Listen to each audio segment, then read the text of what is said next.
Buenas tardes. Yo soy Héctor Ferraro, soy médico, soy el jefe de terapia intensiva del Sanatorio Pirogueto y soy el director del Comité de Bioética. La idea es tratar de meternos en el tema de la bioética, no como algo, vamos a tratar de no ser aburridos, o por lo menos voy a tratar de no serlo, pero hay, digamos, para el que hace la práctica cotidiana de estar con pacientes, seguro que nos resulta a todos mucho más entusiasmante el hecho de intubar, conectar a pacientes a los respiradores, ajustar los respiradores, colocar vías centrales, ajustar las dosis de las drogas vasoactivas, pero sin embargo hay espacios de reflexión que exceden las discusiones diagnósticas, ¿sí? Hay espacios que nos debemos, que necesitamos y que tienen que ver con que esto no puede ser solamente la práctica de la terapia intensiva, una especie de línea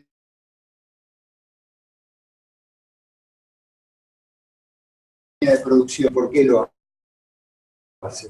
No sé si vieron, hay una película, yo ni siquiera había nacido, pero hay una vieja película en la que se llama Tiempos Modernos, en la que trabajó Carlitos Chaplin, y entonces lo muestran a él como un obrero que está en presencia de una línea de producción y él lo que tiene que hacer es ajustar tuercas, ¿sí? Esa es su única tarea, y en algún momento él se vuelve loco por hacer eso. Tal vez esto lo podemos trasladar a nuestro trabajo cotidiano y ponernos en el lugar de ese obrero que ajustaba tuercas y que en algún momento se vuelve loco, y pensarnos a nosotros como esos, en este caso, trabajadores de la salud, que todos los días vemos cosas muy difíciles, vemos pacientes muy graves, familias que nos reclaman, que sufren junto a nosotros, y que en algún momento claudicamos, en algún momento podemos desarrollar lo que llama burnout, ¿sí? Este agotamiento mental por no poder dar respuesta a la cantidad, a la amplitud de demandas, de cuestiones, de esto de por qué hacemos lo que hacemos, ¿sí? Tal vez, y ese es el objetivo de esto, podamos juntos revisar estas cuestiones y tomar herramientas que nos permitan convivir mejor con estos dilemas cotidianos. Entonces vamos a tratar de ver qué es la bioética, para qué sirve, ¿sí? Y algunos pensarán, bueno, este tipo me viene a hablar, qué sé yo, de filosofía, de moral, ¿de qué me viene a hablar? Y yo en realidad vengo a compartir con ustedes, esto no es una charla magistral, ni mucho menos, porque esto lo vengo aprendiendo junto no comparto el trabajo con ustedes, pero con otros compañeros con los que trabajamos a diario, a pesar de que yo soy el jefe, pero estoy cerca de los pacientes, y a diario tenemos un montón de dudas y conflictos que tratamos entre todos en grupo de sobrellevar y superar. Entonces, una cosa es la filosofía moral, ¿sí? O sea, la respuesta a la pregunta, bueno, ¿cómo hay que vivir?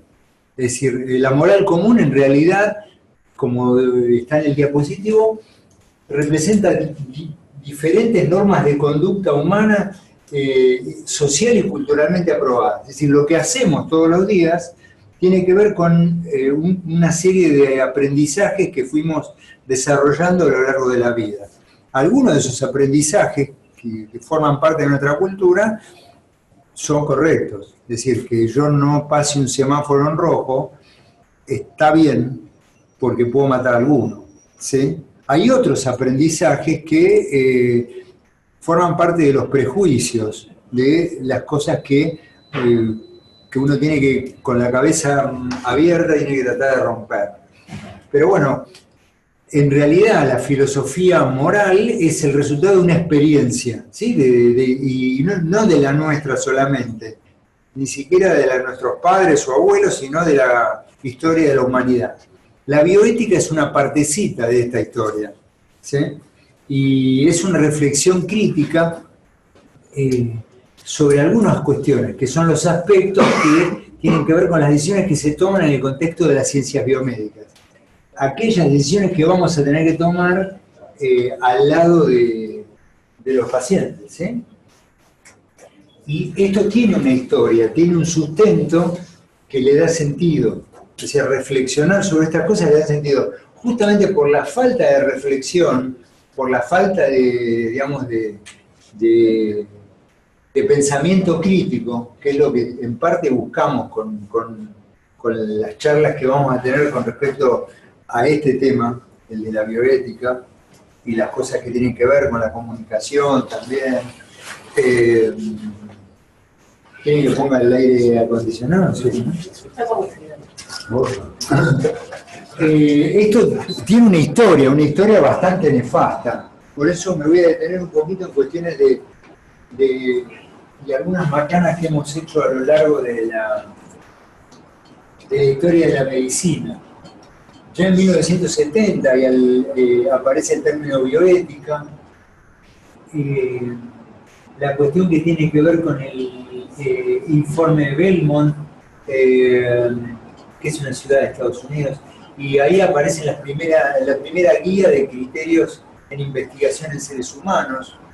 El libro que publica en 1979 de Boyami y Childress, que es la primera muestra, el primer escrito formal de propuesta de un método para aplicar lo mejor, las mejores conductas para la toma de decisiones relacionadas con la medicina.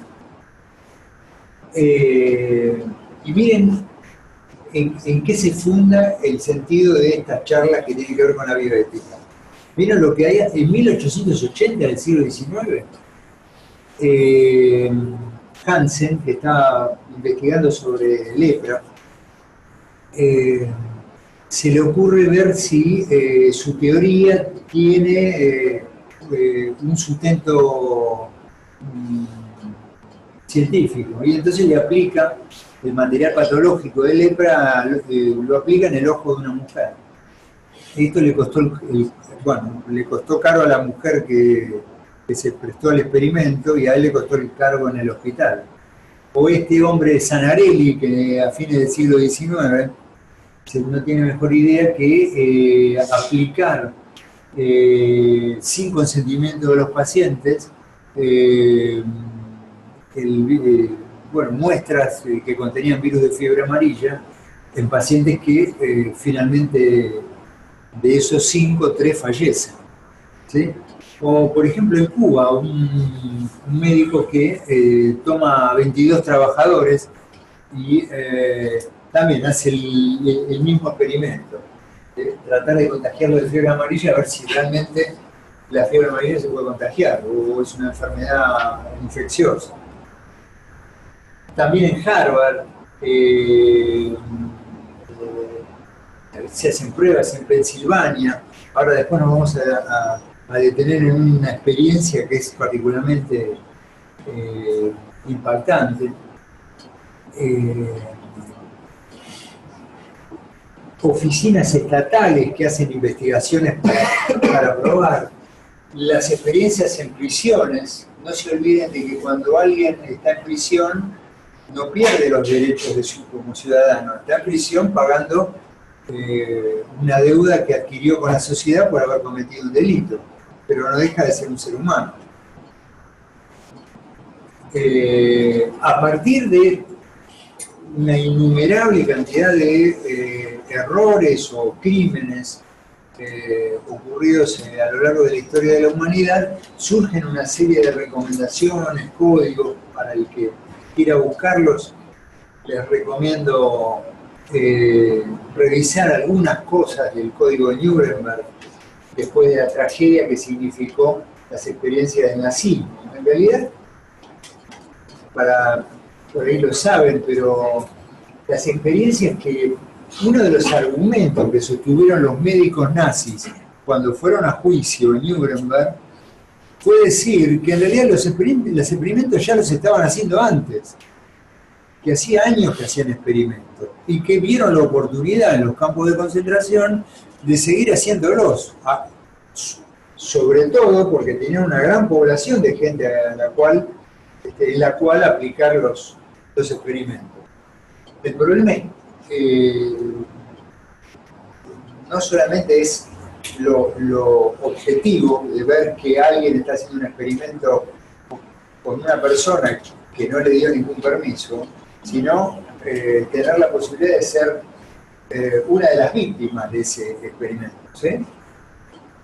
Afortunadamente, y con el paso de los años, las organizaciones de salud mundial, la Organización Mundial de la Salud, por ejemplo, se han pronunciado con declaraciones que actualmente sustentan, por lo menos, los derechos de los pacientes, las obligaciones de los médicos, la limitación a la experimentación sobre seres humanos, los consentimientos, el respeto a la autonomía de la gente, ¿sí?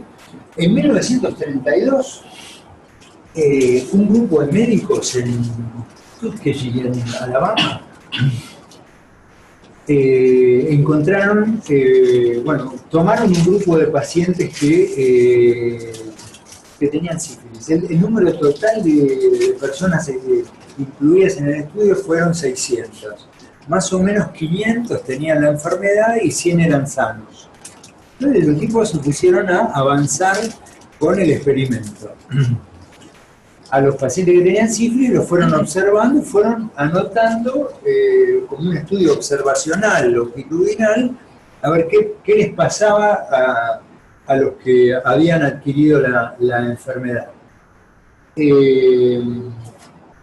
El estudio siguió, la investigación siguió hasta 1972, año en el que el sistema de salud de Estados Unidos descubrió esto a partir de denuncias y demás, y tuvo que pronunciarse el Ministerio de Salud en contra de esta atrocidad, y muchos años después, el presidente Bill Clinton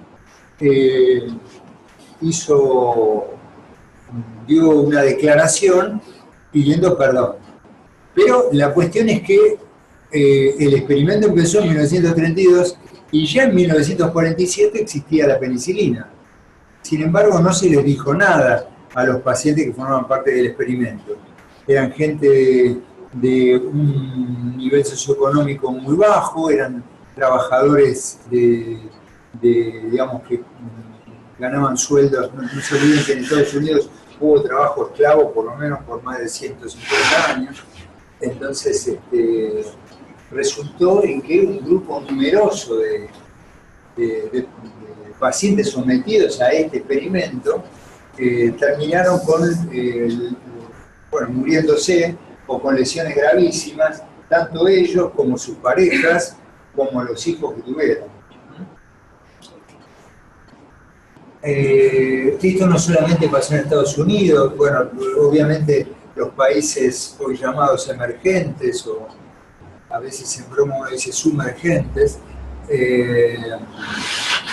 han sido sometidos también a experimentos, ¿sí? En Nigeria, el laboratorio Pfizer hace una prueba que es fallida y termina con la muerte de varios cientos de niños, ¿sí? El laboratorio Glaxo también acá en la Argentina, y no hace tantos años, en este siglo, también hace experimentos con un grupo de niños que sus padres desconocían el contenido del experimento. Cuando se descubrió, fue sancionado el laboratorio, pero lo más interesante de todo esto es que los padres, que eran los que autorizaban el estudio, carecían de las herramientas para poder tomar la decisión de sí o no a las vacunas o a los tratamientos que les proponían. Algunos de ellos, algunos de esos padres eran menores de edad, algunos de ellos eran analfabetos, hasta hubo un caso de una madre que era psicótica que firmó, o le hicieron firmar, ¿sí? Los médicos cobraban por hacer esto. La UNESCO, como parte de, digamos, de las Naciones Unidas, terminó declarando el 19, en su conferencia general, el 19 de octubre de 2005, que había algunas cosas que eran necesarias afirmar, ¿sí? Y entre ellas tomar el tema de las cuestiones éticas desde una dimensión social, jurídica y desde el punto de vista ambiental, dirigida a los estados como una recomendación firme para que los estados modificaran sus leyes de salud y particularmente las cuestiones que estaban relacionadas con las investigaciones científicas. ¿Sí? Vamos de lleno entonces al tema, pero esto es un poco lo que funda, lo que sustenta el porqué de la bioética. Es decir, la bioética no es simplemente un ámbito de discusión de cuestiones médicas, sino es un ámbito de discusión, pero para hacer. No es una mesa de café donde reflexionamos sobre lo mal que están las cosas o sobre lo mal que puede estar una parte del mundo de nuestro trabajo, sino es el pensar, el reflexionar para tomar conductas, para hacer recomendaciones. De todas maneras, los comités de bioética no tienen poder ejecutivo. El comité de bioética no le puede obligar a la dirección médica de una institución, ni siquiera a todos los médicos de una institución, a tomar la conducta A o B, pero sí puede hacer recomendaciones que influyan y puede trabajar y crear conciencia para que las cosas se hagan mejor, ¿sí? O distintas.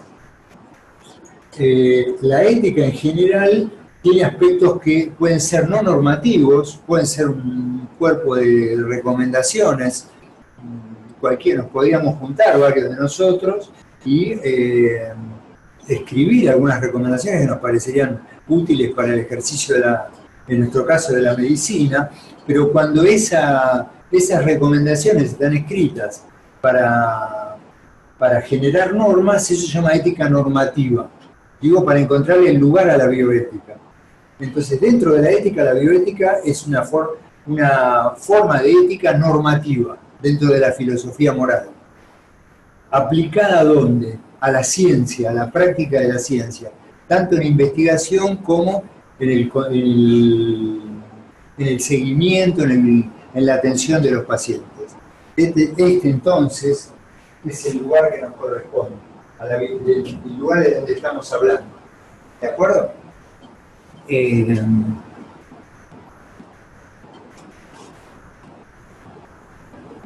Entonces, siempre estos principios nos sirven como fundamento para tomar conducta, como dije antes, ¿sí? Y para entender de qué estamos hablando en un sentido práctico, una cosa es un dilema práctico, no sé, ¿qué hacemos para ir hasta Constitución? Tomamos el colectivo que está en la esquina, nos vamos hasta Corrientes o hasta Santa Fe y hacemos combinación con el subte. Ese sería un dilema práctico. Esto no es lo mismo que un dilema moral. Acá nos interesan desde la bioética los dilemas morales. Y como ya saben, dilema es toda oposición de dos tesis, donde una es la que consideramos verdadera y otra no la consideramos como tal. Nos parece que es falsa o es la menos adecuada, ¿sí? Y entonces cuando hablamos de moralidad, hablamos del esfuerzo para guiar la conducta según la mejor razón, ¿sí? Y le damos igual importancia a los intereses de cada uno de los individuos que va a ser afectado por nuestra decisión, ¿sí? Vamos a tener que ser necesariamente imparciales, eh, con cada uno de los que va a ser afectado por nuestra decisión.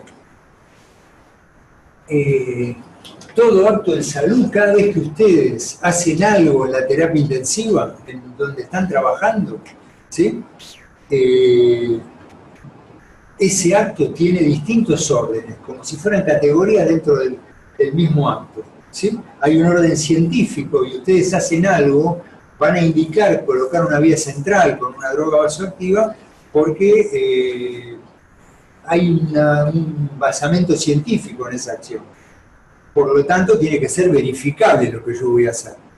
Es decir, no es lo mismo que yo a un paciente que está con shock séptico le ponga una pomada para el dolor que colocarle una vía central y administrarle una droga vasoactiva. Y tiene que, ese acto tiene un orden científico y tiene que ser verificable lo que yo hago. Eso es la práctica, la medicina basada en la evidencia. Hay un orden técnico también, que cada vez que hago algo, hay una eficacia demostrada en ese tratamiento. ¿Sí? Tiene que haber sido demostrado, ya sea por estudios o por la experiencia. Y también debe haber un orden moral. Entonces, siempre que hacemos algo, no solamente hay un aspecto científico, que lo leí en la guía de recomendación de cómo se trata el shock séptico, hay suficiente evidencia de que este método que voy a aplicar es eficaz, pero también hay un orden moral. Voy a hacer lo correcto, voy a buscar lo mejor para el paciente. Por eso ese aspecto que toma la bioética no es un elemento extraño a la práctica cotidiana. Forma parte de los actos que todos los días llevamos adelante en la sala de, en nuestro caso, de terapia intensiva. ¿Sí? Esto viene de una historia, no viene de la nada, yo parado acá contándoles estas historias que algunos los aburrirán o no le encontrarán sentido, pero esto viene de una historia y que empieza desde hace mucho, desde el siglo XVIII, XIX. Estos dos, Jeremy Bentham, que nace en el siglo XVIII, y el otro, John Stuart Mill, que en realidad es una especie de discípulo, ahijado, editor de las publicaciones de Bentham, hablan fundan lo que se llama dentro de la bioética o de la ética clínica, lo que es el utilitarismo. Y entonces ellos desde lo general, desde la moralidad, dicen, bueno, algo es correcto si genera el mayor bien para la mayoría. ¿Sí? Si genera el mayor bien para la mayoría, está bien. Entonces, llevado al extremo esa propuesta, está bien, ¿no? ¿Les parece bien o les suena contradictorio, mal, incorrecto? A mí me suena lindo esta frase, parece estar bueno.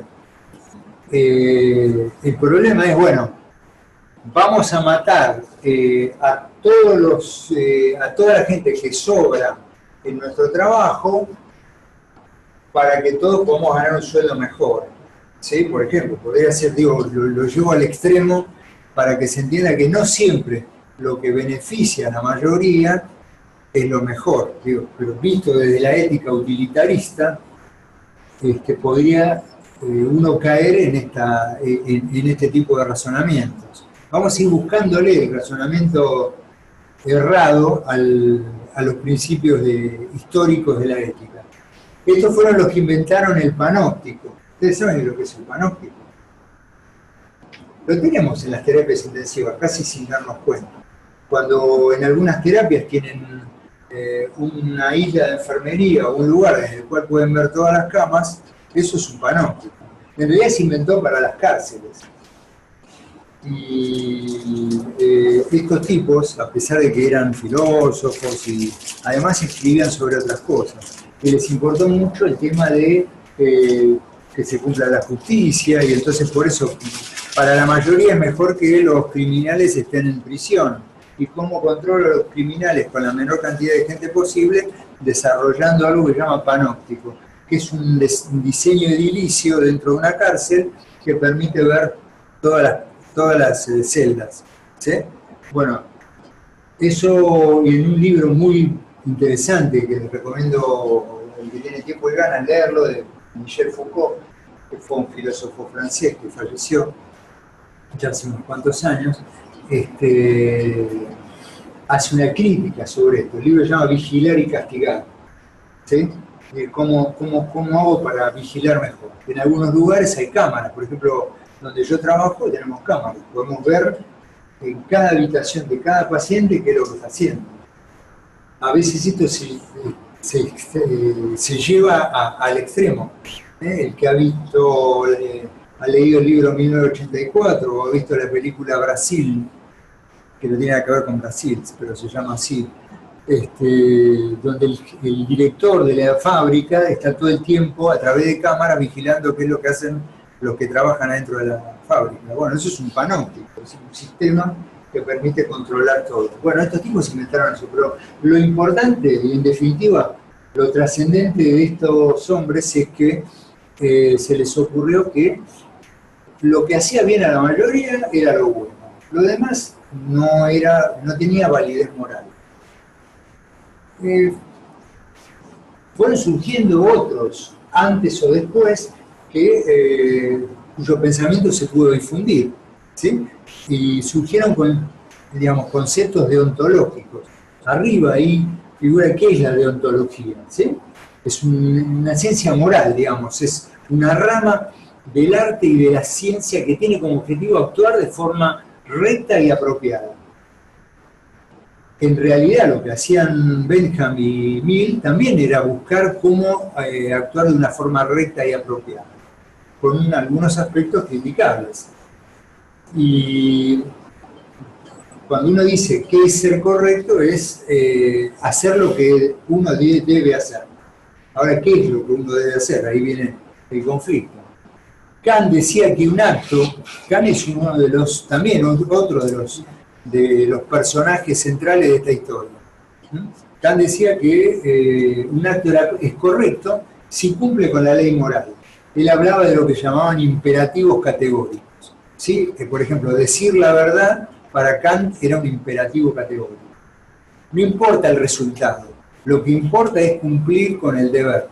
Entonces, si por ejemplo, yo estoy atendiendo, vamos a ejemplos absurdos, uno que se lo decían a Kant para molestarlo, que decían, bueno, suponte que vos tenés un amigo en tu casa que se quedó sin domicilio, se quedó en situación, hoy diríamos, de calle, y entonces vos le das lugar en tu casa. Y lo viene a buscar alguien que tiene una deuda con él para matarlo. Entonces te pregunta, le decía el amigo le decía a Immanuel Kant, te preguntaba, bueno, si él te pregunta ¿dónde está tu amigo? Vos sabés que lo quiere matar, pero vos decís que lo más importante es decir la verdad. Entonces, ¿qué haces? Y bueno, yo le digo la verdad, le digo que está dentro de mi casa. ¿Sí? Para Kant lo que era clave era decir la verdad. No importaba las consecuencias, sino que el acto, el desarrollo del acto fuera bueno, independientemente de su consecuencia. Al revés de los otros, los que inventaron el panóptico, que decían lo que importa es la consecuencia. ¿Sí? Es decir, ¿quiénes se benefician? La mayoría, bueno, vamos con esa propuesta. Kant decía, no, lo que importa es cómo lo hacemos, después el resultado, si sale bien, mal, y bueno, Dios dirá, digamos. Entonces, una acción humana es moralmente buena si es realizada por deber. Si uno cumple con su deber, hizo lo correcto. ¿Sí? Más allá de que perjudique a uno o a varios. ¿Sí?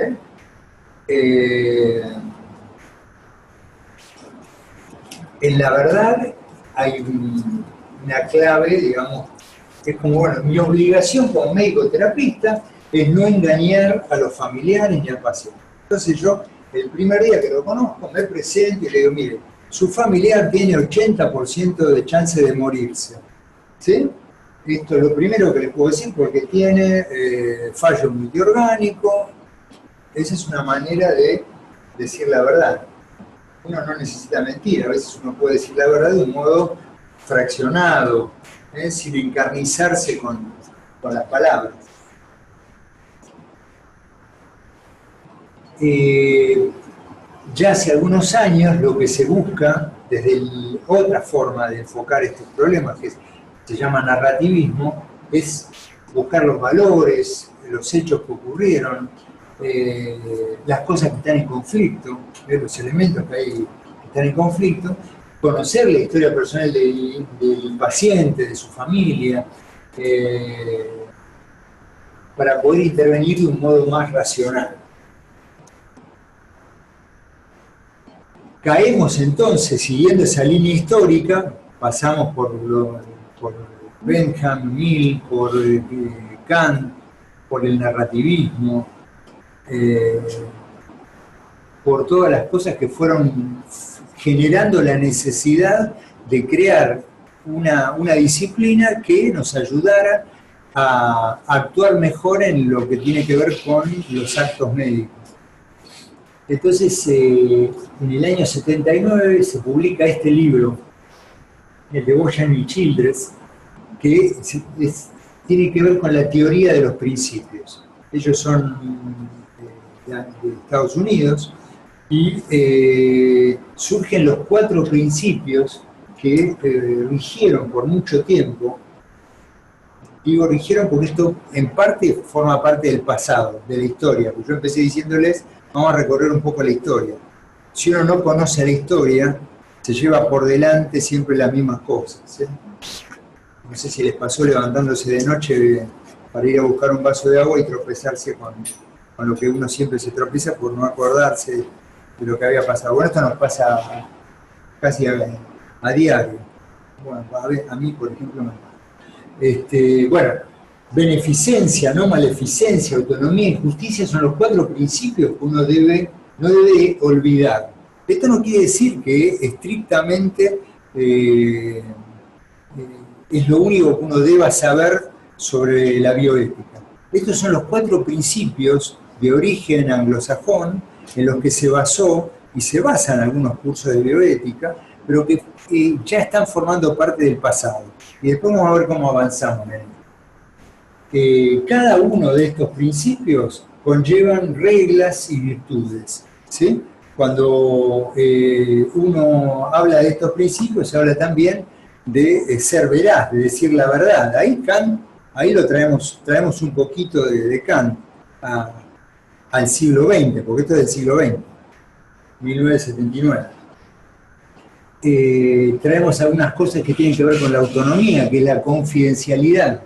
Ahora lo vemos en un diapositivo aparte. El consentimiento. Nosotros no somos los dueños de los pacientes. Cada paciente es dueño de su propia vida. Y si el paciente, aún estando preso, por eso yo les dije al principio, no pierden la autonomía, no pierden derechos como seres humanos, ¿sí? El consentimiento informado. Y de todos estos principios devienen cuestiones que tienen que ver con la bondad, con el samaritarismo, con la benevolencia, con el respeto, con la búsqueda de el mismo tratamiento para todos. No, vos tenés el prepago, el platino dorado con un poco de plata y diamantes, te atiendo distinto que si tenés otro plan diferente. Así no debía ser, a pesar de que lo sea. Estos principios, digamos, esto es una diapo que me facilitó el otro que iba a venir y no pudo, que es Pablo Rossini, que dice que lo que buscan los principios, en realidad, y a partir de las palabras de ese autor, es resolver problemas morales concretos en el campo biomédico a través de la aplicación validada de principios éticos ya existentes, esos 4, y universales, ya los conoce todo el mundo. Quien hable de bioética no puede desconocer esos 4 principios, pero ahora vamos a ver cómo los aplicamos. De todas maneras, no se olviden que esto no lo inventamos los que nacimos en América Latina, viene de otra cultura, y porque viene de otra cultura no quiere decir que esté mal, sino que uno debe ser reflexivo en cuanto a lo que tiene que ver y no tiene que ver. A pesar de un mundo globalizado, seguimos teniendo aspectos culturales conductas que no tienen que ver con otras culturas. Y al revés, esto nos permite, entendiendo esto, respetar otras culturas. ¿Sí? Difícilmente uno encuentra un judío ortodoxo que acepte adecuar o limitar el esfuerzo terapéutico en su familiar. ¿O por qué los testigos de Jehová no se dejan transfundir? No, están locos. Cuando yo era más joven, o cuando era joven, cuando era joven, nosotros pensamos que estaban locos los tipos. Que eran una secta de locos, tal. Puede ser que ellos lo sean o al revés, los locos seamos nosotros. Pero lo que uno no puede desconocer es que hay otras culturas, otros valores que uno debe respetar. Necesariamente debe respetar porque uno no es el dueño del resto de la gente. Aún siendo médico terapista, vieron que los pacientes suben a terapia, no bajan a terapia. No sé cómo hablan el lenguaje cotidiano, pero cuando el paciente da la guardia sube a terapia o subido a terapia.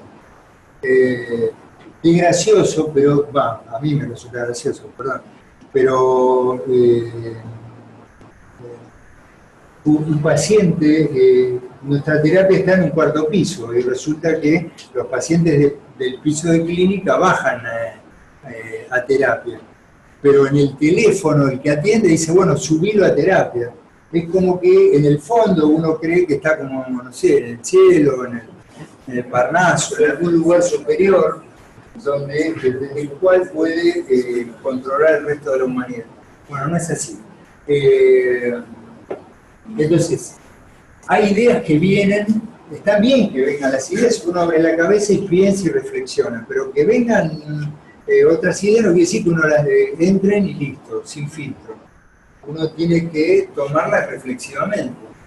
Entonces, no respetan siempre esos principios que vimos recién, cuestiones de género, tienen muchos aspectos que tienen que ver con esta cosa clase medista. Lo que dije recién es un ejemplo de clase medista.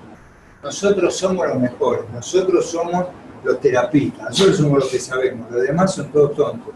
Los de la guardia no sirven, los de clínica no saben, los que sabemos somos nosotros.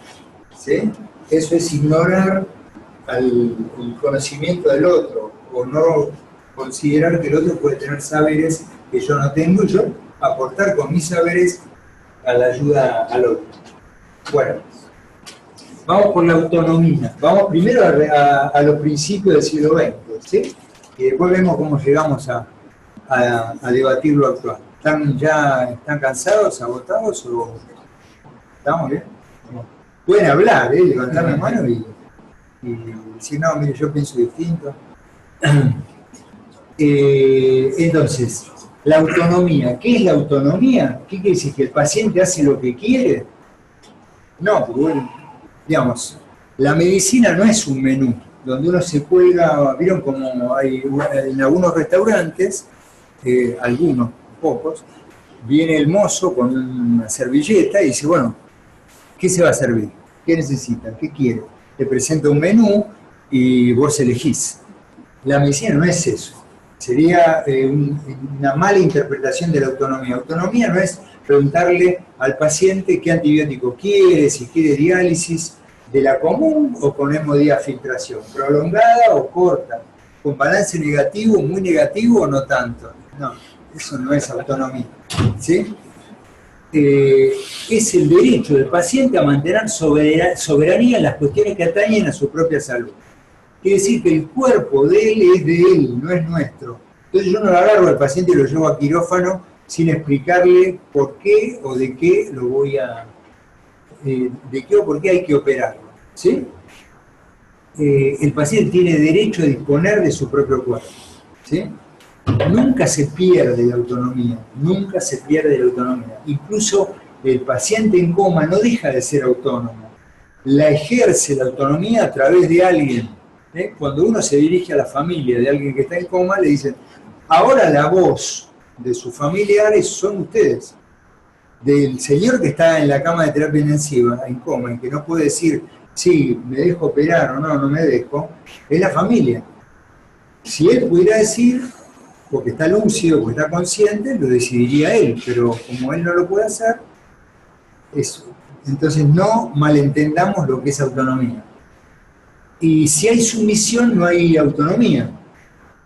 Supongamos, después lo vamos a ver, pero si yo, por ejemplo, si esto fuera una prisión, yo me voy a poner como jefe de la prisión, entonces ustedes son los prisioneros. Entonces digo, bueno, muchachos, le podemos acortar el tiempo de cárcel, pero todos ustedes tienen que donar un órgano.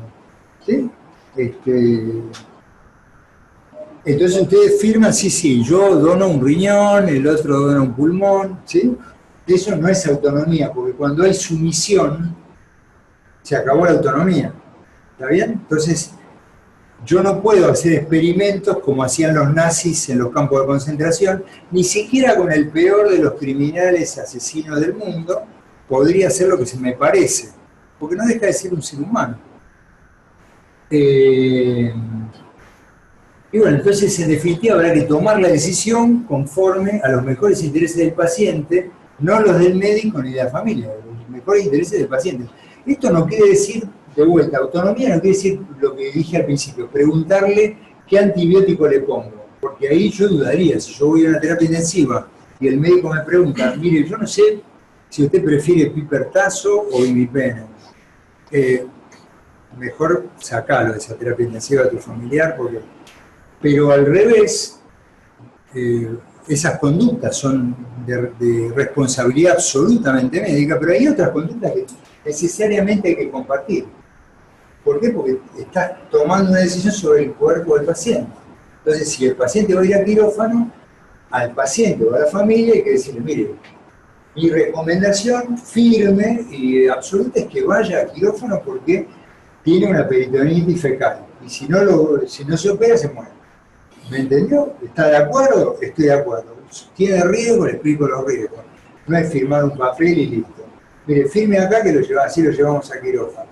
No es un peaje. Vieron que uno pasa por el peaje, cada vez son más caros. Vas, le das, no sé, 40, 50, lo que te pidan, le das la plata y podés pasar a quirófano. No es así. Sino es una explicación porque respeto la autonomía, el derecho que tiene el paciente sobre su propio cuerpo. Los pacientes tienen el derecho de haber escrito directivas anticipadas, que pueden ser instrucciones verbales o escritas. Eso hay que explorarlo, hay que saberlo para tomar decisiones sobre la vida de los pacientes. Y creo que va quedando claro de qué decisiones hablamos. Si alguien que tiene edad avanzada, una enfermedad grave, que no tiene lamentablemente solución con tratamientos invasivos, bueno, puede ser que haya dejado en forma verbal o escrita alguna decisión anticipada. ¿Sí? Cada vez más hay gente que empieza a dejar decisiones anticipadas. Eso se llama testamento en vida. Por supuesto que tenemos que tratar de descubrir que no haya algún interés subalterno, ¿viste? En la familia. No, él no quería que lo operaran de nada, quería morirse. Averiguamos bien. Pero entonces se puede dejar un poder ante un escribano. Puede ser el familiar más cercano. Mejor si es la esposa o el esposo, el conviviente, la pareja o un hijo. Hay una escala que la medicina legal nos enseña. ¿Sí? El otro principio de la bioética es la no maleficencia.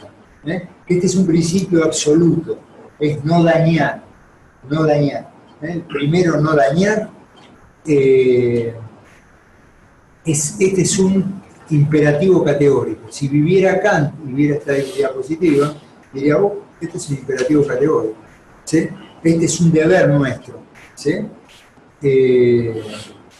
Y es más imperativo que el deber de beneficencia, el de no dañar. Pasa por arriba de todos los deberes, ¿sí? De todos los principios.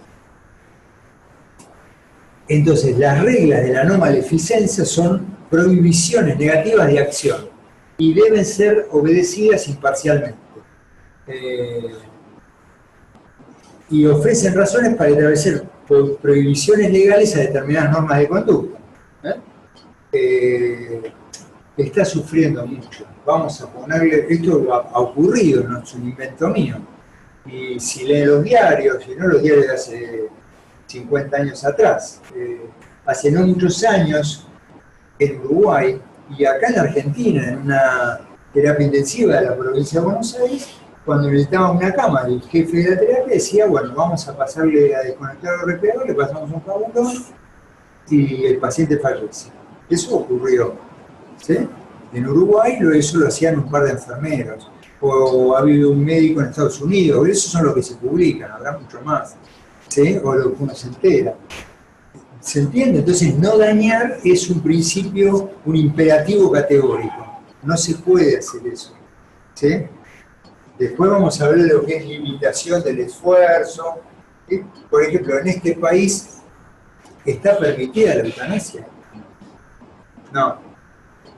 Entonces yo no puedo ir, y como el paciente es un paciente moribundo, que la familia una vez teníamos internado a una paciente que entró por guardia, estaba con mala mecánica respiratoria, con una neumonía aspirativa, intubación, ventilación mecánica, sube de terapia intensiva.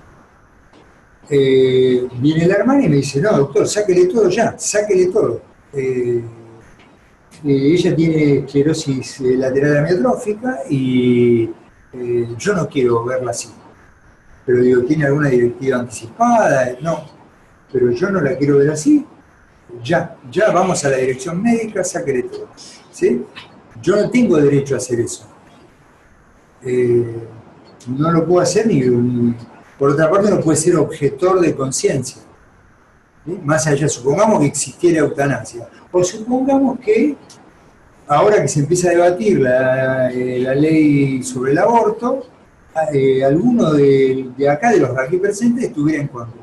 Uno debe señalar que es objetor de conciencia. Yo no estoy de acuerdo, firmo que no estoy de acuerdo y nadie me puede obligar a hacerlo. ¿Sí? Los ejemplos no son exactamente simétricos, pero valen para entender que uno no tiene ningún derecho a dañar, no hay ningún derecho que te asista a eso, y si lo hubiere, uno puede ser, acá no hay eutanasia, no está de ninguna manera aprobada, pero además uno puede ser objetor de conciencia, porque puede tener principios, así como los testigos de Jehová no se dejan transfundir, uno puede decir, yo no acepto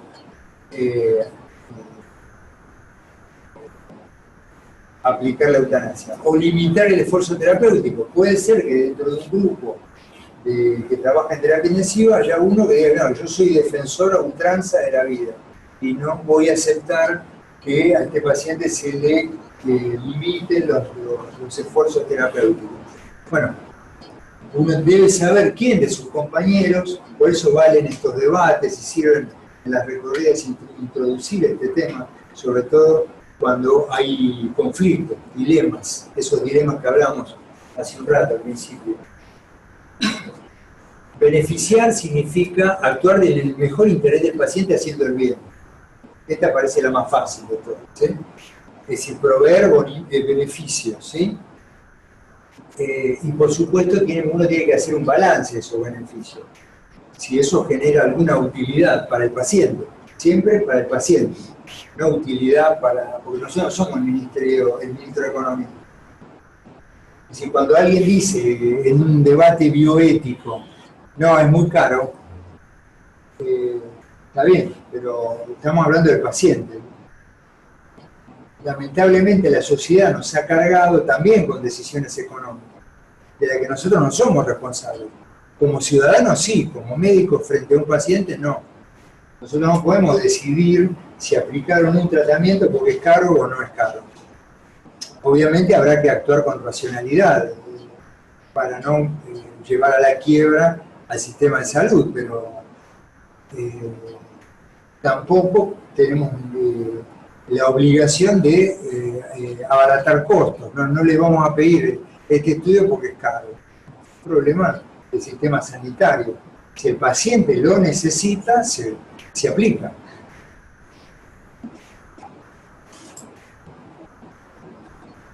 Entonces las reglas de beneficencia no siempre tienen que ser obedecidas imparcialmente y rara vez ofrecen razones para la sanción legal cuando se fracasa en cumplirlo. Es decir, uno trata de beneficiar y el resultado es malo, nadie te puede juzgar legalmente de forma negativa. Y lo que tiene que ver con el principio de justicia es este aspecto, que es tratar a toda persona de un modo equitativo. No siempre se cumple, hay muchas presiones, pero tratemos de no olvidar estos principios y aplicarlos. La manera de cambiar es empezando por uno mismo, ¿no? Entonces no tenemos que discriminar a nadie ni por razones sociales,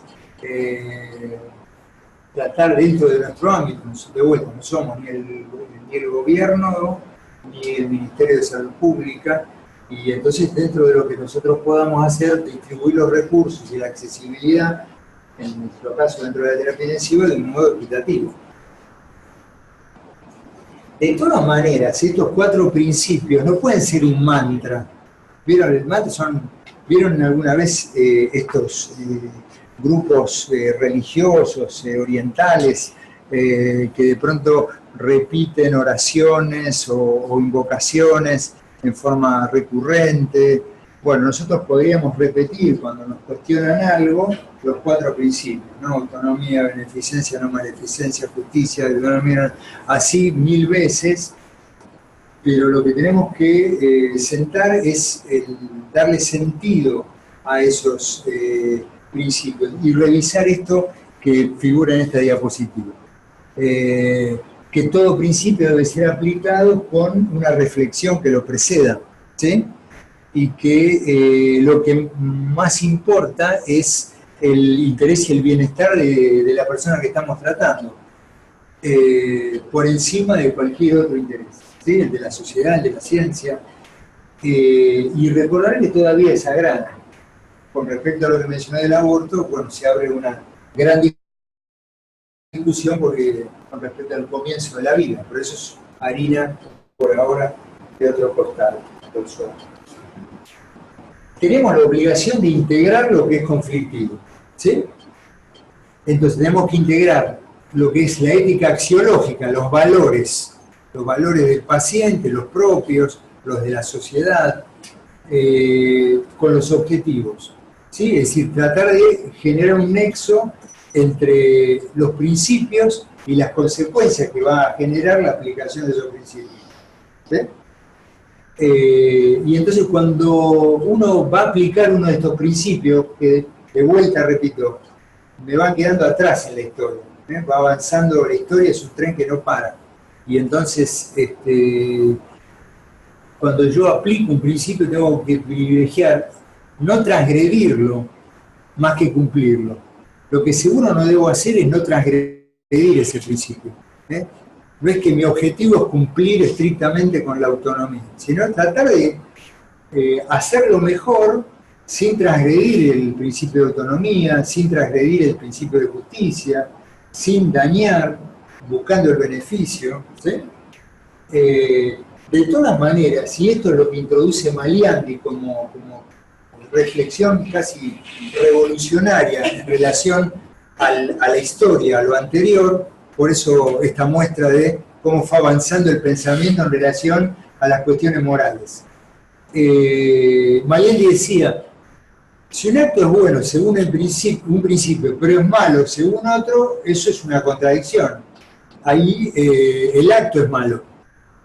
¿Se acuerda que Kant se rompió la cabeza? No, lo más importante es el deber, los imperativos categóricos. No, lo más importante, decía Bentham, es que la mayoría se beneficie con este tratamiento, si hablamos del arte de curar, de la medicina, o de tratar de curar. Bueno, aplicar los principios, decían Boyam y Childress en su libro. Pero bueno, si los principios entran en contradicción, hay algo que está fallando, ¿sí? Si por desrespetar la autonomía no beneficiamos al paciente, o si por beneficiar no respetamos la autonomía, el acto es malo. Transfundir a un testigo de Jehová es un acto malo. Mi deber, según Kant, sería transfundirlo, pero volvamos a hoy, al 20 de marzo estamos en 2018, la autonomía ahí choca contra no dañar o beneficiar. Está anémico, se va a morir. Tiene 4 de hemoglobina, 4 gramos por decilitro de hemoglobina. Pero el tipo es testigo de Jehová. No sé, tendré que buscar la vuelta para ver si esto puede cambiar. Una vez ocurrió que un paciente era testigo de Jehová y estaba en coma, no podía decidir. ¿Quién podía decidir? ¿El hermano o la esposa? El hermano era testigo de Jehová, pero el vínculo directo era la esposa. La esposa no era testigo de Jehová. Y entonces dijo, si mi esposo se va a morir por no transfundirlo, el tipo tenía 3 gramos de hemoglobina. Había tenido un traumatismo grave, había sangrado masivamente. Si mi esposo se puede morir, yo tengo 3 hijos, no quiero que mis hijos se queden sin padre, transfúndanlo. Y lo firmó. ¿Sí? Pero ahí ¿se violó o no se violó la autonomía? El paciente ahí, la autonomía estaba en manos de la esposa. Es contradictorio, es difícil de aceptar esto, pero hasta de entender, pero bueno, uno tenía que elegir entre 2 principios, ¿sí? Entonces, 2 principios no se pueden dar de palos. Si se dan de palos, la decisión que estamos tomando está mal. ¿Sí? Por eso digo que se queda corto agarrarse solo del mantra de los principios.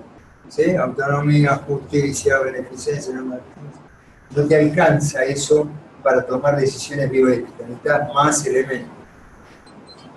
Entonces, ¿cómo hacemos ante un dilema ético? Estamos recorriendo, nos encontramos con un paciente, no importa ya la edad, sino la condición clínica, porque hemos visto, así como nosotros, por lo menos en nuestra terapia, tenemos pacientes de 15 años y pacientes de 90.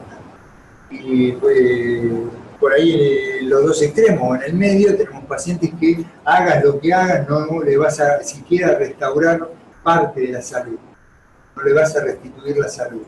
Entonces ahí se plantea un dilema ético, hasta dónde seguir, cuánto hacer, qué hacer. ¿Sí? Entonces, tratemos de aplicar los principios de la ética, ¿sí? De la bioética.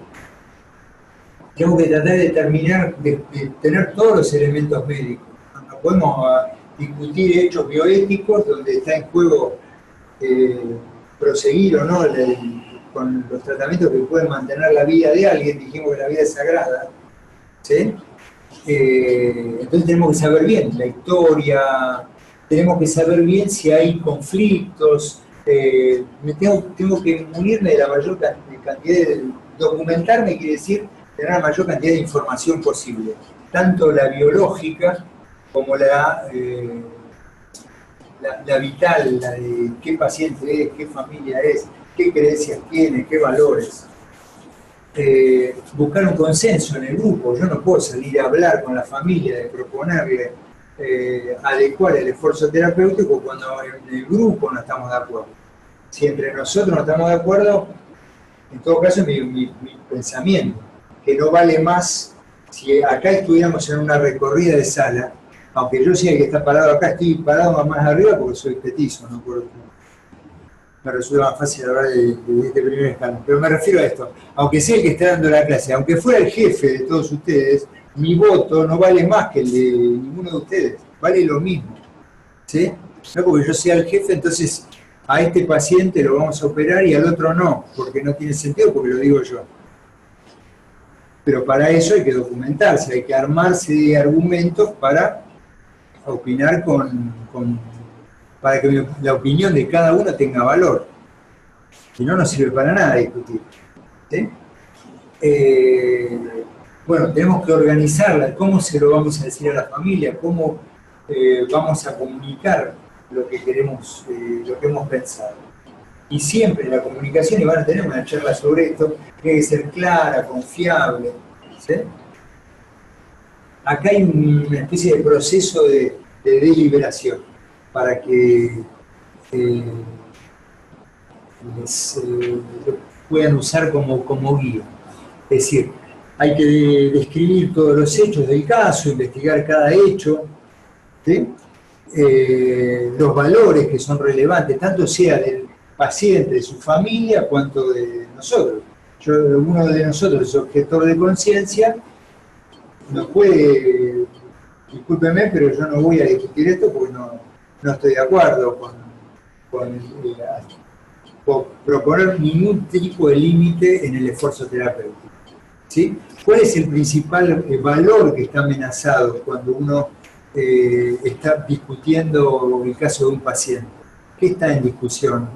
¿O qué estamos poniendo en riesgo? ¿La autonomía? ¿La beneficencia? ¿No hacerle daño? ¿Sí? ¿Cuáles serían los mejores cursos de acción? Elegir un curso de acción, porque de vuelta, los comités de bioética y las recorridas donde se incluyen temas bioéticos no es una discusión de café. No hay un programa interesante en el canal Encuentro que se llama ¿Qué piensan los que no piensan como yo? La verdad que es muy lindo el programa, pero digamos, en la práctica, cuando recorremos la sala, nuestra recorrida y nuestra toma de decisiones no pasa por parecernos a ese programa, sino tomar decisiones. Así como cuando decidimos, bueno, a este hay que poner una vía central y expandirlo, ponerle una droga vasoactiva o cultivarlo y ponerle tal o cual antibiótico, son decisiones, discusiones, pero operativas para tomar decisiones, ¿sí?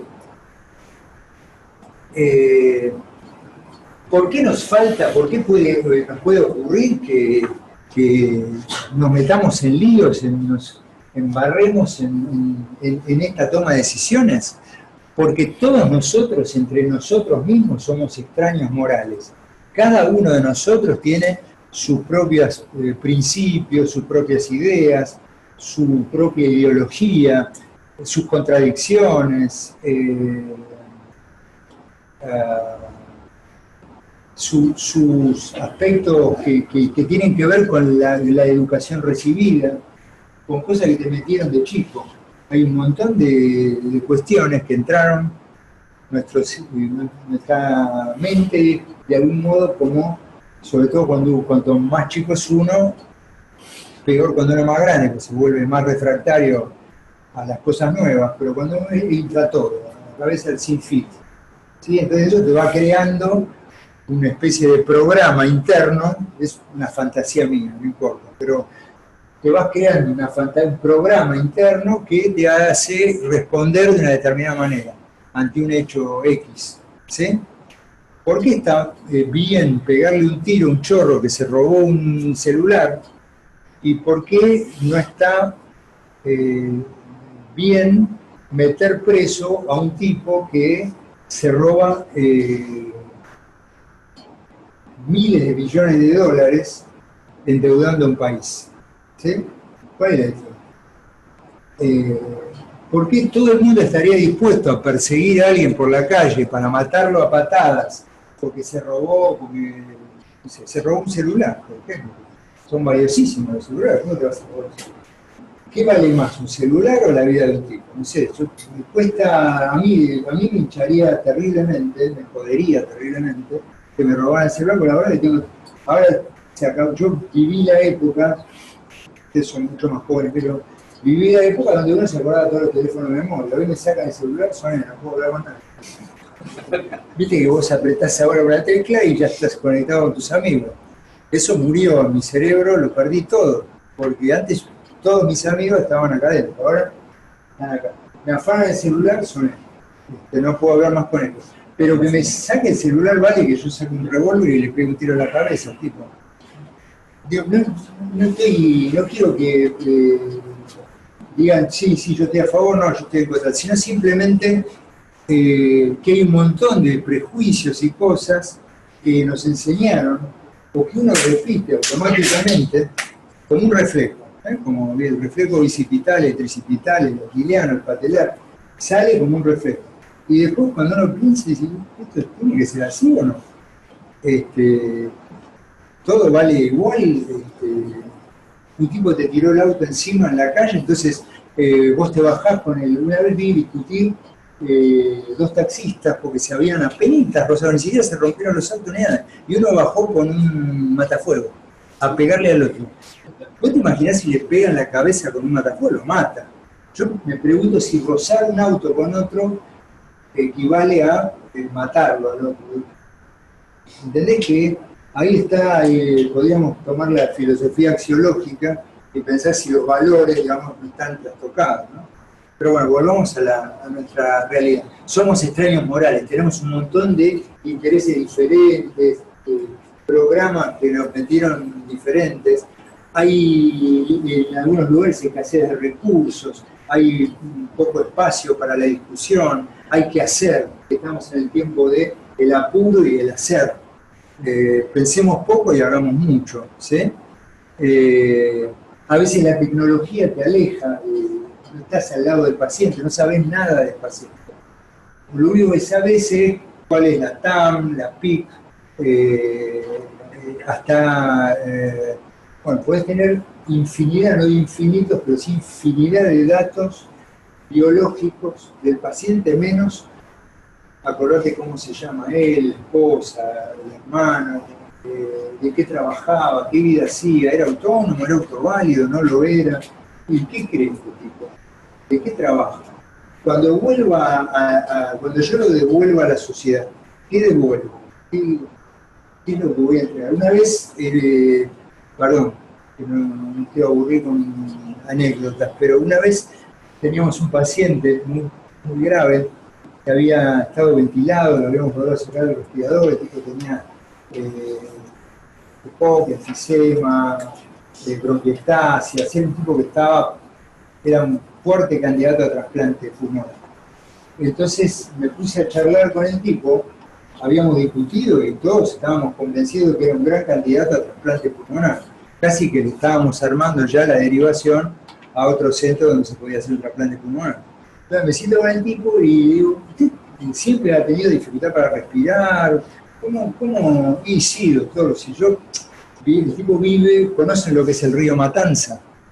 El tipo vive a orilla del río Matanza, vivía, no sé si se murió, si sigue vivo, esto pasó hace unos cuantos años. El tipo vivía a orilla del río Matanza. Entonces cada vez que llovía y subía el río, el agua le llegaba hasta la mitad de la casa. ¿Te das cuenta? Yo estaba pensando cómo llevarlo a trasplante de pulmón, ponerle inmunosuprimirlo, y el señor tenía un problema mucho más básico, que es que la casa se le inunda hasta la cintura cada vez que llueve. ¿Sí? Entonces, la tecnología a veces nos aleja. Y la otra cosa que también nos aleja, o nos hace hacer cosas de más, es lo que se llama el síndrome judicial. Esto de la medicina defensiva. Yo hago por las dudas, porque tengo miedo que me hagan un juicio. Si hay un trato más directo con la familia, con el paciente, que la gente nos conozca y nosotros los podamos conocer mejor, seguramente van a entender que estamos del mismo lado, no de lados opuestos, y que podemos fallar. ¿Cuánta gente se muere por viajar en avión?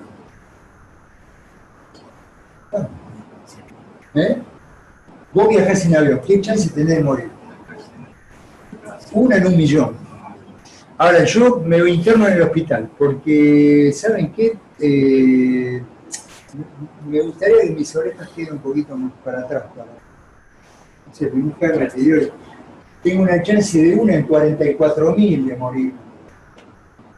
O sea que errores nosotros metemos la pata. Digo, eso es una estadística de Estados Unidos, no sé. Pero, ¿sí? 1 en 1.000.000, pero la gente tiene mucho más miedo de viajar en avión que de internarse en un hospital, aunque sea por una pavada. Si se internó por una pavada, como la periodista esa que se fue a hacer una endoscopía y terminó muerta. ¿Sí? Si no pasa nada, una pavada. Lo que dice esa frase estúpida de todos nosotros, yo primero, cuando le decimos, no, la cirugía es una pavada. No existe cirugía sin riesgo. No existe cirugía sin riesgo. Así sea una uña encarnada. ¿Sí? Entonces, ojo con la medicina defensiva. Tratar de establecer un vínculo adecuado.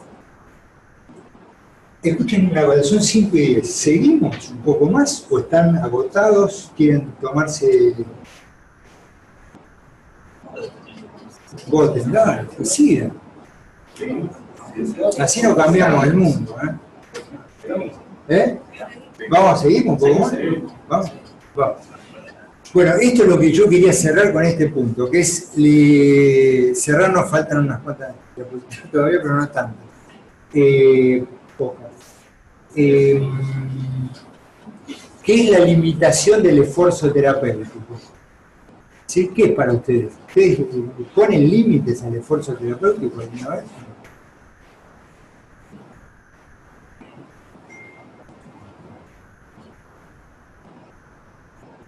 Es igual a eutanasia. Y yo digo, bueno, vamos a limitar. En realidad está mal usar esa palabra. En realidad lo adecuado, lo correcto sería decir adecuación del esfuerzo terapéutico. Es decir, hago tanto esfuerzo proporcional a lo que necesita el paciente. ¿Sí? No me embarco en cosas que no van a llevar a ningún puerto. Tanto porque yo considero desaconsejo el tratamiento, como porque la familia o el paciente también pusieron un límite. Por eso es necesario un buen vínculo con la familia, escucharnos, entendernos, yo usar mi tiempo, lo que haga falta para explicar, para que me entiendan. La gente, nadie va a aceptar que su ser querido esté internado en terapia intensiva. Piensen en algún ser querido de ustedes, imagínenselo intubado, ventilado, en terapia intensiva. Bueno, vos no vas a aceptar que aparezca un tipo que nunca, ni vos lo elegiste como médico y te lo impusieron. A partir de ahora, este es tu médico de cabecera. ¿De dónde salió? Y entonces ese señor que pasa a ser tu médico de cabecera te dice que se puede morir. Además de todo lo que estás haciendo, se puede morir. Entonces, por eso es necesario establecer un vínculo, que te conozcan, que vos conozcas quiénes son, que puedas hacer todo el esfuerzo para explicarle qué es lo que le pasa al paciente, por qué le pasa lo que le pasa, qué es lo que vamos a hacer, por qué lo vamos a hacer. No es tiempo perdido. Había un compañero, cuando ya hace unos cuantos años, ya ahí no era tan joven, que el tipo decía, daba los informes y en todos los informes decía, su única frase era: está en manos de Dios. Un comentario lamentable, no por discutir la existencia o no de Dios, sino porque, digamos, lo correcto es explicarle cómo está el paciente, qué es lo que tiene, qué es lo que se puede esperar. ¿Sí? Bueno, entonces, limitación del esfuerzo terapéutico, implica retirada o no instauración de un tratamiento. Y tiene una justificación, tiene un sentido, que es que el paciente puede tener un pronóstico muy malo, hagamos lo que hagamos, el tratamiento puede ser algo innecesario, que lo único que hace es prolongar la vida, y esto muchas veces nos pasa. ¿Sí? No es esta una propuesta para aplicarlo a todos, porque muchos de nuestros pacientes reúnen estas condiciones. ¿Sí? Porque no hay ninguna expectativa razonable de sobrevida. Por eso lo de tratar de usar la adecuación del esfuerzo terapéutico, o sea, un término que no hable de límites, porque siempre, como decía Francisco Maglio, y le recomiendo que lean algún libro de él, siempre hay algo para hacer por los pacientes, siempre hay algo para hacer, que no necesariamente es ponerle noradrenalina, vasopresina, los mejores antibióticos, el mejor respirador, sino darle confort, rotarlo, darle analgésicos, aplicar otro tipo de medidas. Traer un cura o un rabino o un pastor protestante, si la familia es de alguna de esas creencias, o invitar si es que disponemos de esto, a nuestros psicólogos para que trabajen o con el paciente, si puede hablar, o con la familia, a la familia los ayuda esto, ¿sí? No limitar estas cosas de, por ejemplo, no entran, los hijos no entran, los chicos no entran a la terapia. no entran más que 2 familiares. Hagamos la visita de media hora. No, ya se pasó la hora de visita, usted no entra. La verdad que así se hace muy difícil para la familia y para el paciente sobrellevar las dificultades, ¿sí? Entonces, a partir de esto de adecuar, surgen las cuestiones que tienen que ver con lo que es el soporte vital desproporcionado, la futilidad. ¿Sabe de dónde viene el tema de futilidad? Parece que la mitología, un dios de estos famosos del Olimpo, de estos que joden a la gente por no cumplir sus deseos, condenó a unas doncellas, a unas mujeres, a sacar agua del mar, ¿sí? Pero con una vasija que no tenían fondo. Eran cilindros huecos, ¿sí? Entonces, estaban obligadas a hacer esa tarea, ¿sí? O el mito de Sísifo, ese que empujaba la piedra todos los días hasta arriba, pero en una cuesta y siempre volvía a bajar la piedra, ¿sí? Entonces hay cosas que hacemos que no llevan a ningún lado, que las vamos a repetir miles de millones de veces y siempre van a producir el mismo resultado inútil. Entonces, todo procedimiento, que el objetivo sea prolongar la vida en forma penosa, artificial, gravosa, no importa la complejidad. Si solo es para eso, para hacer durar al individuo, se convierte en un tratamiento fútil, inútil, no práctico, sin ninguna relevancia. Esto es lo que hay que explicar. Esto no quiere decir que, porque yo lo considero fútil, entonces se lo saco y listo. Y no le explico nada a la familia, no lo hablo con mis compañeros de trabajo, lo decido a solas. Estas no son decisiones que se puedan tomar en soledad, ¿sí? Necesito conversarlas, porque por ahí me estoy equivocado y le va la vida al paciente, ¿sí? Recuerden que existe una regla y una ley o una doctrina que se llama del doble efecto, que de alguna manera alivia la culpa, porque nosotros hemos sido criados en las religiones occidentales que nos han impartido y de alguna manera es una directriz en la vida de la gran mayoría de los que vivimos de este lado del mundo, que es la culpa. La culpa permite que uno haga cosas. El deber, la culpa, no está mal, qué sé yo, forma parte de nuestro acervo cultural. Y uno cuando habla de doble efecto, uno tiene que incluir la naturaleza del acto, la intención, la distinción entre medios y efectos, la proporcionalidad entre beneficio y perjuicio. ¿Por qué menciono la regla del doble efecto? Porque cuando uno le pone morfina a un paciente que está agonizando y está con sensación de fatiga y dolor, no se la pone para matarlo, se lo pone para aliviarle la disnea y el dolor. Esa es la regla del doble efecto. No es buscar la muerte, sino buscar el alivio del dolor, ¿sí? Digo, por eso mencioné el tema de la culpa como organizador del pensamiento occidental, ¿sí? Y entonces esta doctrina, la que justifica la regla del doble efecto, es la que sustenta que puede ser moralmente justificable cuando la acción va a producir algún daño, pero como un medio para buscar un bien mayor. O sea, sí, está bien, sí, la morfina aplicada a pacientes en una condición terminal puede terminar matándolo, pero yo no tenía ese objetivo consciente, ¿eh? Tenemos que también ser conscientes de esto. Bueno, puede ser que se muera por esto y sí, pero yo no estoy buscando matarlo, estoy buscando aliviarle el dolor. Pero por una decisión consensuada con mi equipo y aceptada por el paciente y su familia, ¿sí?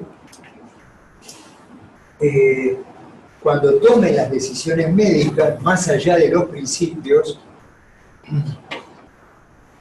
usen este doble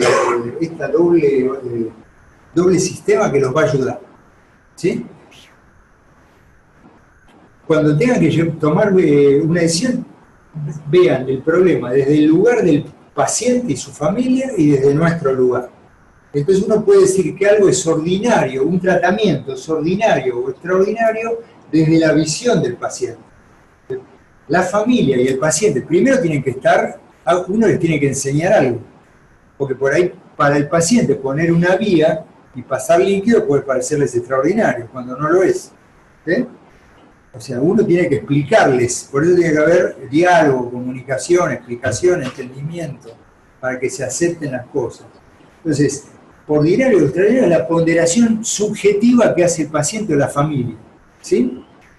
Y el paciente tiene que considerar si ese tratamiento que le estamos ofreciendo agravia su dignidad. No, esto no es lo que yo hubiera querido. Yo no quiero estar cuadripléjico, respirado por el resto de mi vida. Pudiera ser que un paciente diga eso, ¿sí? O esto es contrario a mis creencias, el testigo de Jehová que no se deja transfundir, ¿sí? O rompe con mis valores fundamentales. O yo firmé un consentimiento, un rechazo, lo tengo firmado, con un escribano que dice que no quiero que me internen en terapia intensiva, o si estoy en terapia intensiva, acepto que me pongan ventilación no invasiva, pero no me intuben ni me conecten a un respirador a través del tubo o que me hagan una traqueostomía. ¿De acuerdo? Eso es lo extraordinario o ordinario desde la visión del paciente. Igual uno tiene que explicar. Y el lugar nuestro es lo proporcionado o desproporcionado. ¿Proporcionado o desproporcionado a qué? A lo que buscamos, ¿sí? Es una evaluación objetiva del medio desde el punto de vista técnico-médico. Es decir, lo tenemos. Si yo le puedo proponer ECMO a alguien, cuando para aplicar, ponerlo en ECMO a un paciente, lo tengo que mandar a 200 kilómetros. Si ese tratamiento le da una expectativa razonable, le ofrece una expectativa razonable de eficacia, ¿sí? ¿Cuáles son los efectos adversos? Y si hay o no alternativas terapéuticas mayores, iguales, mejores, peores, ¿sí? Entonces, sí, y ahora vemos el otro. Es mandatorio un tratamiento, y esto ayuda a las decisiones bioéticas, cuando es ordinario, para la familia le parece normal que uno lo dialice al paciente, le haga una traqueostomía o lo lleve a quirófano, y es proporcionado al fin que estamos persiguiendo. No estamos poniéndole un catéter de diálisis a alguien que está muriente por una enfermedad oncológica avanzada. ¿Sí? Eso es entonces mandatorio, hay que hacerlo sí o sí, no hay discusión casi.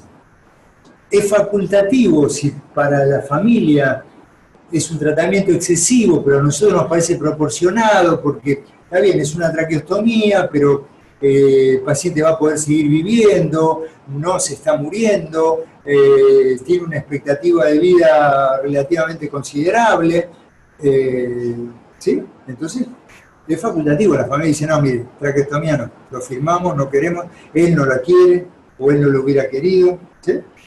Y es ilícito cuando es desproporcionado, ¿no? Alguien se está muriendo y entonces yo decido, alguien que está agonizando, hacer una traqueostomía, o llevarlo a quirófano para hacerle una yefunostomía, ¿de acuerdo? Entonces, la distinción entre medios ordinarios y extraordinarios en realidad es moralmente irrelevante.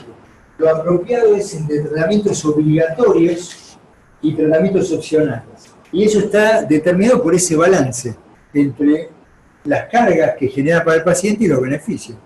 Si es algo que le va a generar un beneficio y no lo va a dejar en una condición previa explicación penosa, gravosa, insoportable de sobrellevar para el resto de su vida, bueno, uno lo puede aplicar. ¿Sí? Acá hay algunas guías para determinar futilidad. Estas son guías generales, están en todos lados.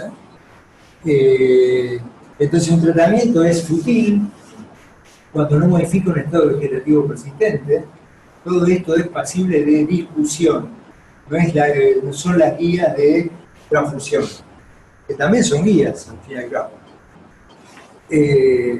Cuando no modifica enfermedades o defectos que vuelven imposible que un neonato sobreviva, cuando uno no puede revertir un daño irreparable y permanente de la capacidad neurocardiorrespiratoria, la capacidad para relacionarse que tiene el paciente, Cuando uno ayuda al paciente a liberarse de una dependencia permanente de los cuidados intensivos completos. Yo sostengo la vida de un paciente, sí, solo sí, y con el único recurso de mantenerlo ventilado a pleno, dializado, y no es un renal crónico, es decir, se ha convertido en paciente crítico crónico y solo vive porque está permanentemente con noradrenalina, ventilado, en diálisis, con alimentación parenteral. Cuando esto, digamos, sobrepasa un tiempo razonable, ahí es donde debemos discutir y hablar con la familia. No son discusiones individuales, ni siquiera discusiones que nosotros solos podemos tomar. ¿Sí?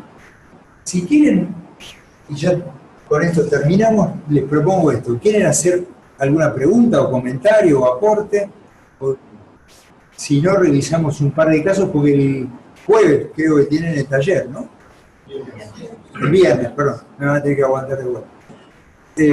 Pero lo que, si hagan las preguntas que quieran hacer, y si no, discutimos un par de casos como para repasar esto que vimos recién.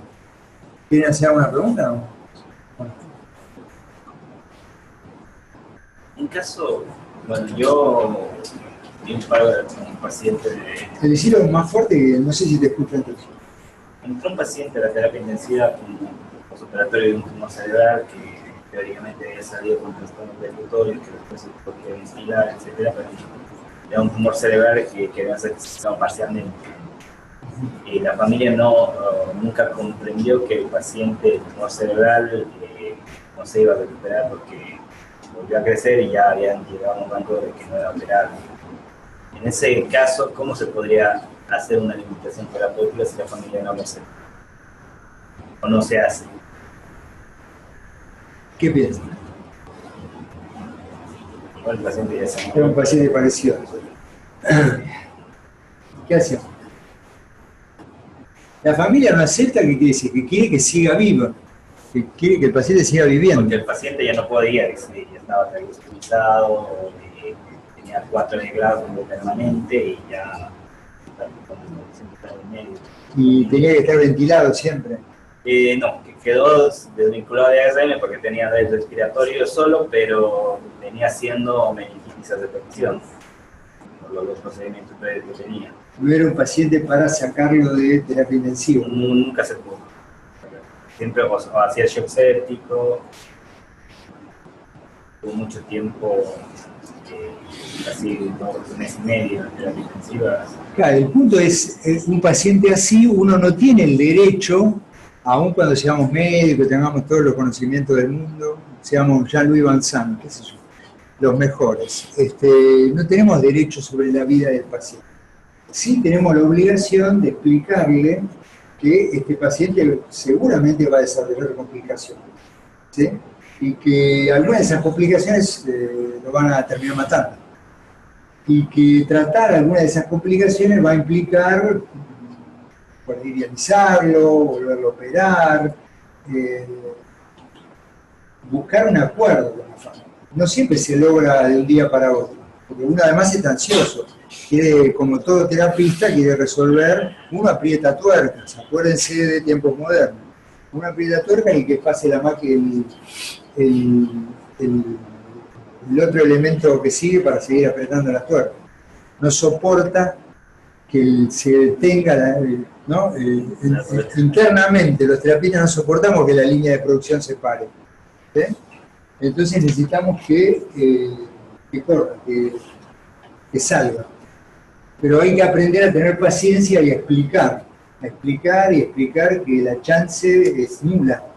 La chance de sobrevida de su familiar es nula. Es nula. Disculpe el lamento, pero es nula. Pero tampoco lo podemos matar. Entonces lo que sí podemos acordar es, bueno, ante un evento nuevo, si su familiar hace un paro cardíaco, si no importa, no le vas a explicar, bueno, puede ser shock séptico, o si quiere se lo explicamos, mire, puede tener shock séptico con fallo multiorgánico, si dejan de funcionar los riñones, ustedes estarían dispuestos a dializarlo. Nosotros opinamos que no, la verdad que no tiene ningún sentido. Puede ser que te digan que sí. No hace falta estar sumando sobre la familia todos los días, a ver cuándo lográs convencerlo para que te firmen lo que vos querés que haga. Y ellos tienen ese derecho. No es un menú, no es sobredimensionar la autonomía, pero sí es respetarla. Acuérdense que más que vulnerar los principios, a ver, más que respetar a ultranza los principios, lo que no habría que hacer es vulnerarlos. Entonces, vos no tenés derecho a matarlo al paciente, porque total, como la sobrevida de este paciente, voy a hablar crudamente, digamos, como la sobrevida de este paciente, la chance de sobrevivir es nula, entonces, bueno, basta. Dejémoslo, matémoslo nosotros. Los ejemplos que di antes, eso no puede ser. Va en contra de lo que somos nosotros. ¿Sí? Tampoco eternizarlo es algo lógico. Entonces, habrá que hablar. Si vos me pedís que te escriba el tratamiento de eso, no te lo podría escribir, porque es hablar hasta convencer. No hay otro. ¿Sí? Y creo que de ese caso, ¿cómo es tu nombre? Ariel. Ariel, el que está bueno, está interesante, pero uno puede extraer varias cosas. Primero, nosotros no podemos decidir sobre la vida del paciente, aunque no tenga sentido. ¿Qué es? Le inyectamos paulón, potasio. No. Entonces, es un buen ejemplo explicarle a la familia que lo tiene que dejar ir. A veces hay que acompañarlo y alguna vez, como el que tiene hijos, al principio uno le agarraba la mano para cruzar la calle. Un día le soltaste la mano y cruzó solo. ¿Sí? Bueno, esto es lo mismo. Un día le tenés que soltar la mano y que se vaya solo. ¿Sí? Eso es lo que tiene que entender la familia. Y eso es un esfuerzo muy grande para explicarlo, para entenderlo, para armarse de paciencia, para entenderlo uno. Porque una cosa es entender y otra cosa es aceptar. Nadie acepta que se muera un ser querido. Si no, está loco. O hay algún interés raro. Pues si se pone, hay gente que te lo pide. Bueno, doctor, que no sufra más. Esa es una frase igual hueca. Ojo con esa frase, no queremos que sufra. Nadie quiere que sufra. Si no, no trabajaríamos de médicos, trabajaríamos de torturadores. ¿Sí? Hay tantos empleos para que se sufra el ministro de Economía, un montón de cosas para que se sufra la gente, pero no es el caso. Hemos elegido aliviar el sufrimiento, aliviar el dolor. Entonces, aplicamos los tratamientos que ayuden a aliviar. Puede ser incorporar cuidados paliativos. De todas maneras, van a ver en la charla de cuidados paliativos, no sé si ya la vieron o no, y les llegó, que en realidad uno aplica los cuidados paliativos desde el principio, desde que el paciente ingresó a la terapia. Porque paliativo es también calmar el dolor, darle comodidad, que el tipo no esté desnudo muerto de frío, que se lo respete, todo eso es paliar. ¿Sí? Entonces, vas a tener que convencer. ¿Sí? ¿Alguno quiere hacer algún aporte sobre eso? A ver, dos ejemplos y salimos.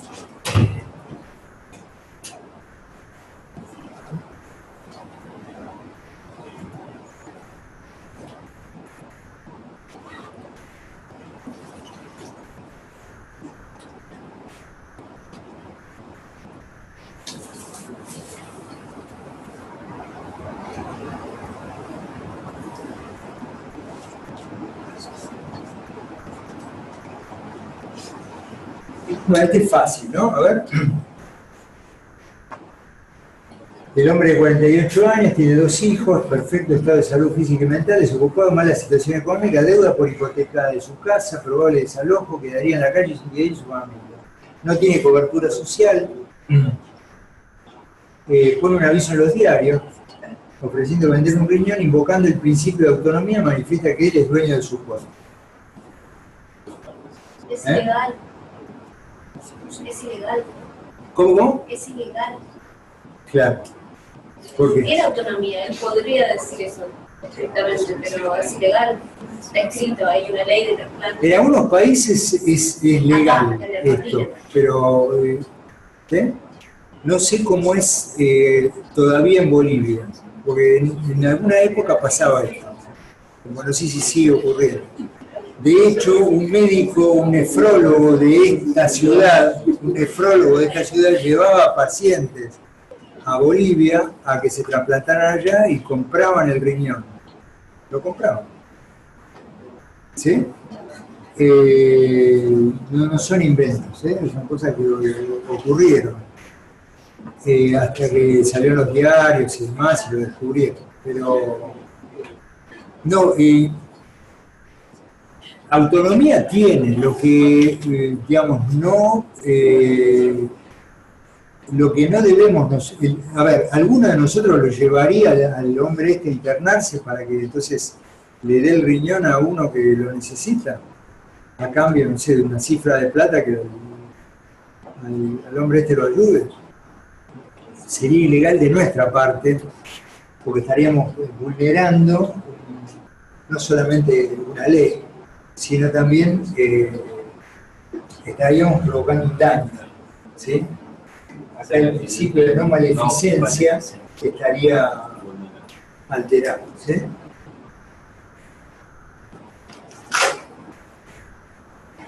Bueno, este es más, me parece, el último, y lo dejo tranquilo. De 38 años, casado con un hijo de 3 años, tiene diagnóstico de adenocarcinoma avanzado de páncreas. Esto es real, un caso real. Y el que van a tener el viernes también es real.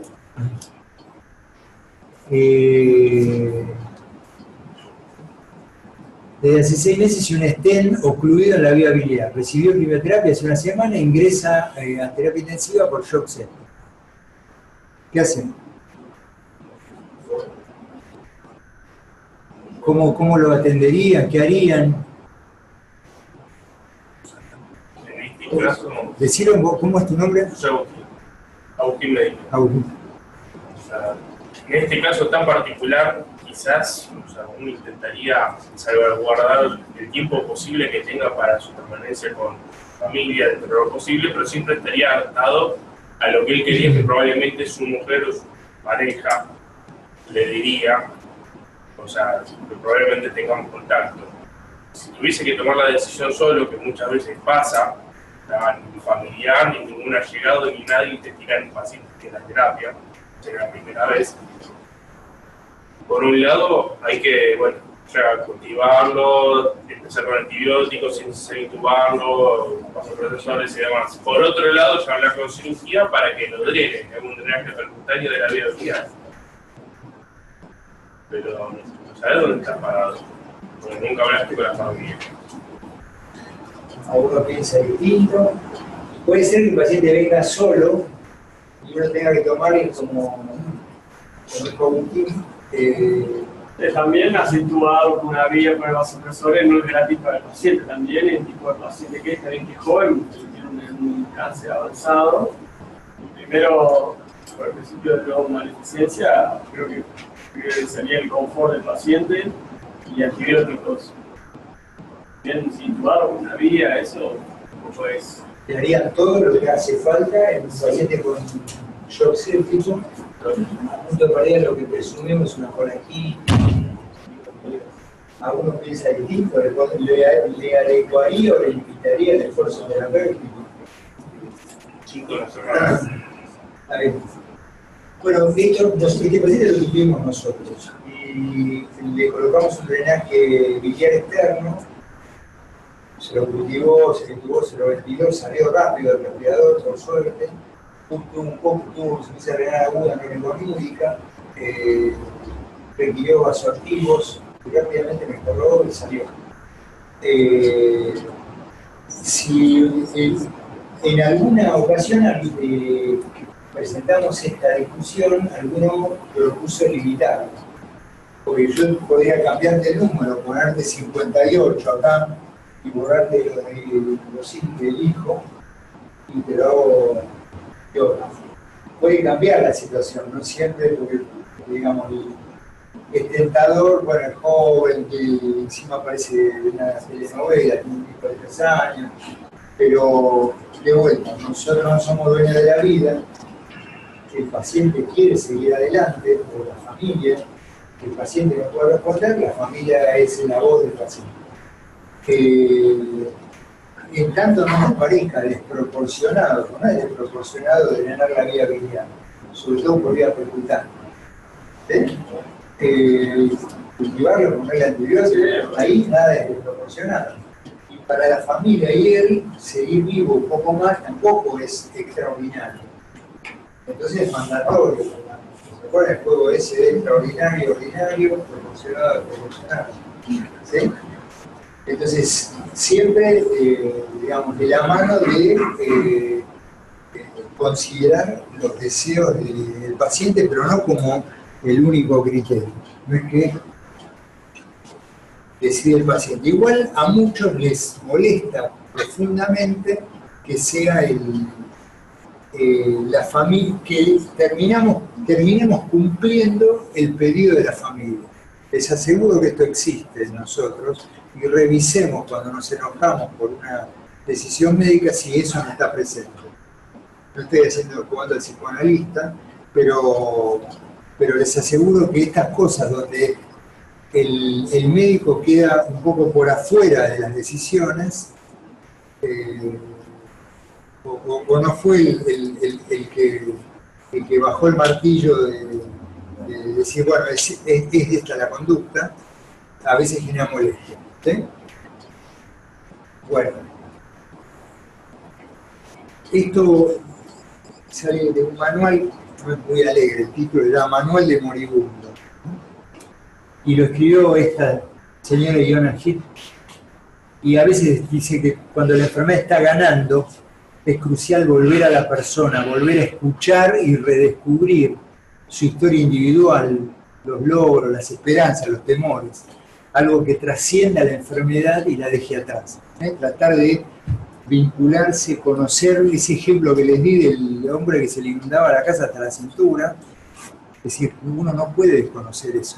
No podemos estar tan lejos de pensar en el trasplante y desconocer otras cosas de los pacientes. ¿Sí? Bueno, espero no los aburrirnos. Dejamos.